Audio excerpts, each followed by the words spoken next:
This is for anyone working on a 2011 to 2013 Kia Sorento, or I think it also goes to the Hyundai Santa Fe with a 3.5 liter V6. So doing an alternator replacement on it. These are notorious for having a stupid alternator position when they have this full front frame on them. That makes it a chore to get them out. Now, I know there are already videos up about tricks to do this quickly. You can pull the dipstick tube right here out and take the bolts off at the top of the radiator support, so you can push the whole radiator towards the front of the car and pull it out the top.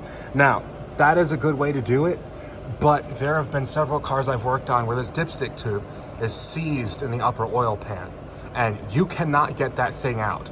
At least not while the engine is still in the car. You're going to snap it off. You're going to gnarl up the top of the dipstick tube and crush it.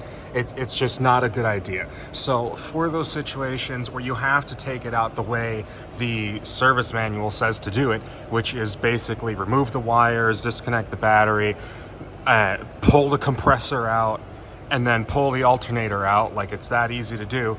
This is how I've figured out to do it where it isn't a total headache. First off, don't do what I did the first time and pull the alternator bolts out before you take your compressor off. I think it's obvious why that's a bad idea. The alternator is just going to be sitting on top of the compressor, getting in your way, and you're going to have to lift it up with one hand and pull the compressor. It's a really bad idea. Leave your alternator hooked in.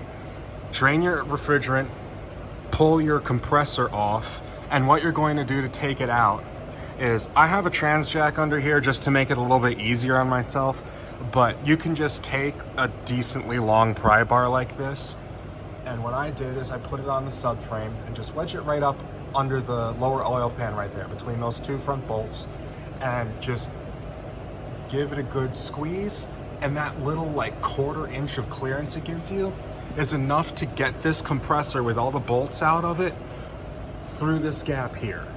And you can just kind of wiggle it around, pretty much keeping it straight up, and it should just pop right through. You're basically going to do the same thing with the alternator, but you have to turn it backwards.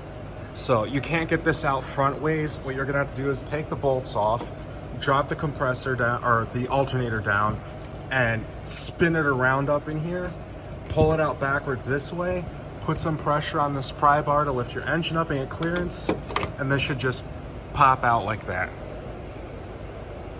And then you have your alternator, flip it around, reverse it, and you can put it all back together. And it shouldn't take you too much longer than doing it the hack way of, pushing the radiator forward. So hopefully that helps someone out there that's having a bad day, or helping someone who just has to do the compressor itself and can't be bothered with the trick to get the alternator out the top, because that's not what they're replacing. So good luck to you.